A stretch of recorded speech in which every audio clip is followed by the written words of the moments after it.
Hey everyone, welcome back. My name is Psycho Sap and this is the penultimate and 21st episode of the F1 22 series. We're here at Sao Paulo for the Brazilian Grand Prix. Now this is another one of F1's legendary circuits. We've been having races here in Brazil for over 40 years now, and we've had absolute bangers over the years. Wet conditions, chaotic races, very close finishes. There's just been a package of fun races that we've had here at Brazil. So we're yet to see what we have in store for us this year. Of course, last year Max Verstappen did not win this race. He was actually 10 seconds off for second position behind Lewis Hamilton. So it's gonna be fun. So here we are then, soft tires on, and it's a sunny day here, and we do have a rain forecast for tomorrow's race.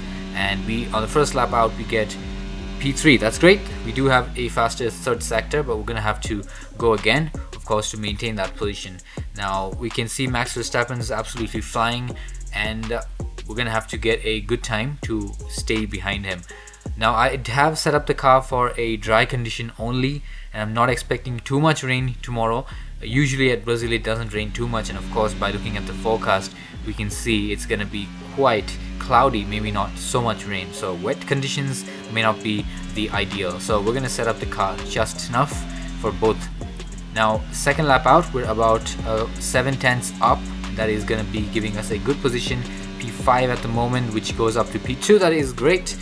Front row lockout for Red Bull and Max Verstappen. Behind him is me, starting in P2. It's actually a bad side of the track on the left, but we're gonna have to deal with it. So let's head over to the track then for the Brazilian Grand Prix.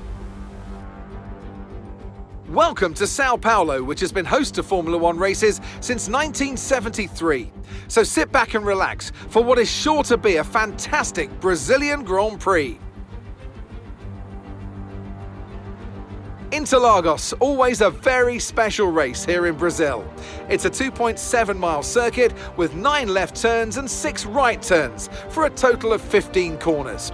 It's a wet one today as well, so grip and visibility will be at a premium, and the drivers will need to be careful coming up the hill in Sector 3, the scene of many an accident over the years. So with the race not far away from starting, here's what today's grid rundown looks like. World champion Max Verstappen starts from pole position, edging out Sergio Perez, who lines up P2. As we continue through the rest of the grid today, we have Sainz, Hamilton, Charles Leclerc and Norris, Ocon, Russell, Joe and Mick Schumacher, Bottas, Gasly, Daniel Ricciardo and Albon, Magnussen, Tsunoda, Fernando Alonso and Lance Stroll, Vettel and Nicholas Latifi. And now it's time to head down to the track. Well, it's not going to be plain sailing for our drivers today, although with the sky falling as it is, perhaps sailing isn't too far from the truth. Anthony Davidson, could be a wet one today. Great to have you with us. What are your thoughts? It is a touch damp, isn't it? Well, as a driver, there are 3 big things to worry about when racing in these kind of conditions: standing water, tyre temperature and visibility. And judging distance to the cars around you is really tricky when you're driving through the vast amounts of spray that these wet weather Pirelli tyres kick up. So welcome back everyone, we're track side and we can see a little bit of light rainfall going on, intermediate conditions as we can see, observe, and the track doesn't seem to be drying out soon. So we're gonna make a few changes to the car. Of course, most of these changes are locked. The car setup is locked under park firmware conditions. So we're gonna make a few changes, reducing fuel load and of course tire pressures a little bit to counter the lower ride height of the car. But of course, using lower tire pressures does lower the height of the car, but to counter that we're gonna keep the fuel a little bit less as well. So overall, let's try to get the most grip and most performance out of the car with the same setup. Now I always struggle with tire temperatures on the formation lap as well as the race start in wet conditions, so I've still not been able to figure that out.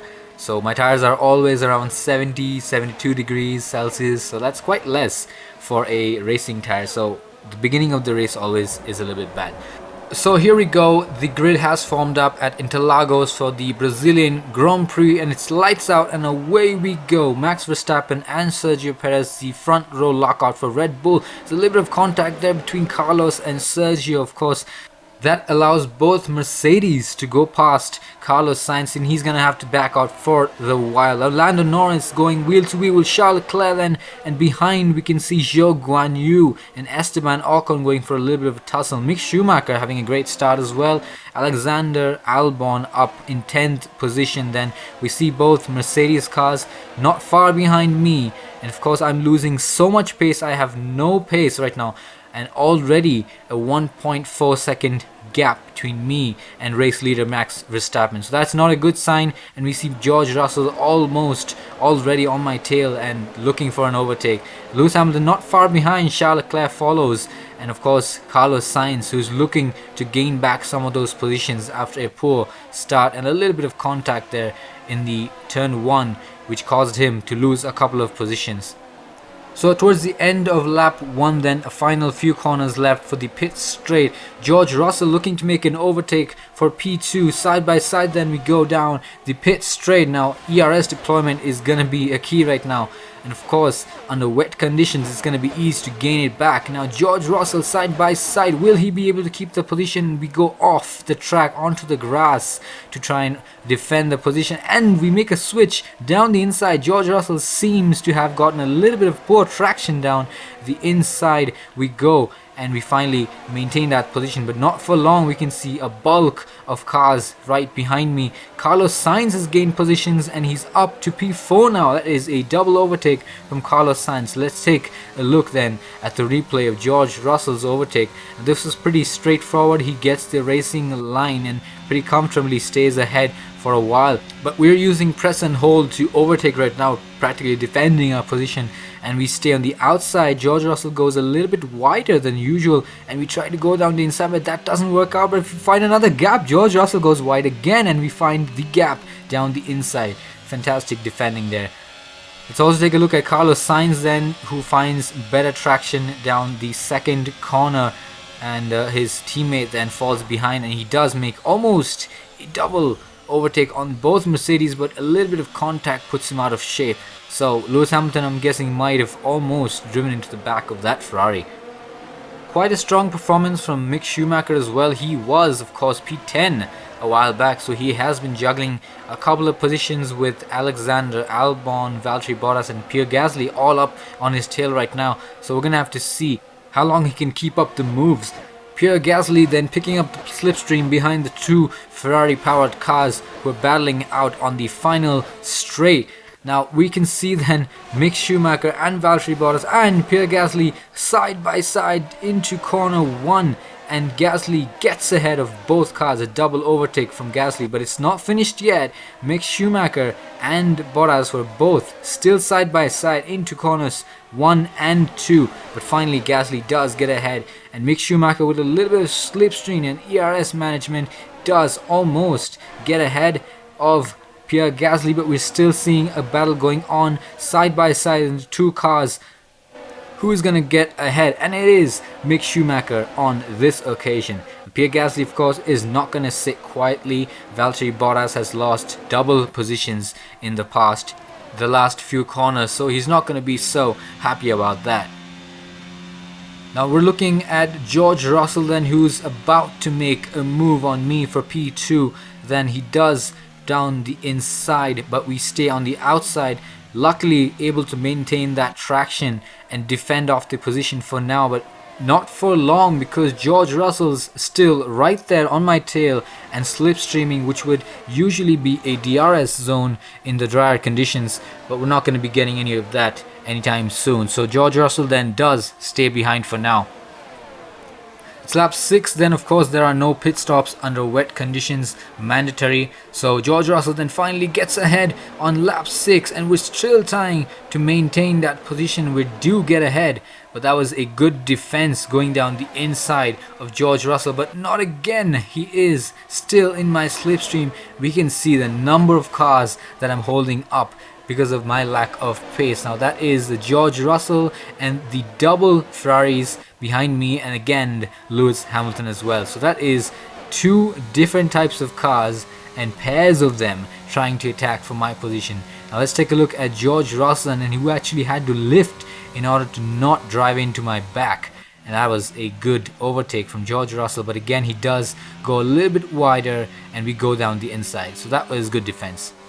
I'm not sure I'm going to be able to hold up George Russell for long with this lack of pace, but I'm going to give it the best shot available and possible by me. So we're still able to maintain in that P2 position.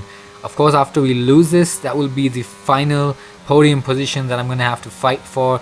Charles Leclerc, Carlos Sainz and Lewis Hamilton are tenths and hundredths behind me, so that's going to be a really hard task to hold on to. So this time around then George Russell stays on the outside and we were not able to defend, so we lose that position to George. Now this man Lewis Hamilton just became an honorary citizen of Brazil, and of course last year's race, which was fantastic, after Lewis got disqualified, he started 20th in the sprint race and then subsequently won the Grand Prix. So that was fantastic. It was almost a last to first challenge, which we do here on our channel as well sometimes. So then Lewis Hamilton then P6 at the moment. Charles Leclerc and Carlos Sainz still trying to juggle positions between each other. That's probably because of me, because I'm backing them up. But Charles Leclerc then tries a move down the inside, which doesn't quite work out. We squeeze him into the corner and of course we stay ahead. But honestly, these cars have fantastic traction and I'm really struggling with that at the moment. Charles Leclerc then pulls along a side, but he still doesn't have the traction to continue and stay there. We can see him getting a little bit squiggly there. So it's lap 10 then. Let's see if Carlos Sainz can make a move on his teammate on the pit straight, which is one of the best DRS zones of this track, which is the drag reduction system, which is not available at the moment. We can see Charles Leclerc's wing locked, and that of course gives us a straight line speed bonus, which they do not have in the wet conditions for safety reasons. But Carlos Sainz then does get ahead of his teammate, not on the pit straight but on the next straight, and would be a DRS zone in dry conditions. Carlos Sainz absolutely flying then, trying to make a move on me, and we can see Leclerc trying to follow him into that P4 position. But bumping tires, we had to defend that double overtake that was just about to happen on me, but not for long. Then Carlos Sainz looking for another move in the exact same position again. We do lose traction, almost driving into the side of the Ferrari, and again we have almost a double overtake that we had to defend off. Now I believe that them trying to pull off a double overtake on me is what's causing them not to be able to do it. So we're going to have to see what happens next. Charles Leclerc then got ahead of his teammate, and a little bit of tire bumping there pushes me off the track, and I'm not happy about that. Straight away diving down the inside of Charles Leclerc and showing him who's the boss. So we're going to hold on to that position a little bit longer. Lap 15 then, we're just going to have to fight for another 3 laps, and we were able to do that for the entire time. Now it wasn't easy. We had very bad pace today. Lack of pace. We're almost 30 seconds behind Max Verstappen and George Russell, who's about 15 seconds ahead of me. So that was not the best race, best pace conditions, but it was fun. It was a great race. A lot of defense and a lot of fighting with the cars behind me. So that was a fun race. Brazil, thank you so much. Now I'm super excited about the 2022 Brazilian Grand Prix. It is an absolutely fantastic track and a fantastic race to watch, and I'm always looking forward to it. It is also one of Hamilton's strongest tracks, so we're gonna have to keep an eye out for him as well. Thank you everyone for watching. I hope you guys did enjoy the video. If you did, of course, drop a like and a subscribe. We have then 1 race remaining for the season end, and I will see you guys soon for the Abu Dhabi Grand Prix. Until then, thank you so much, take care, and bye bye.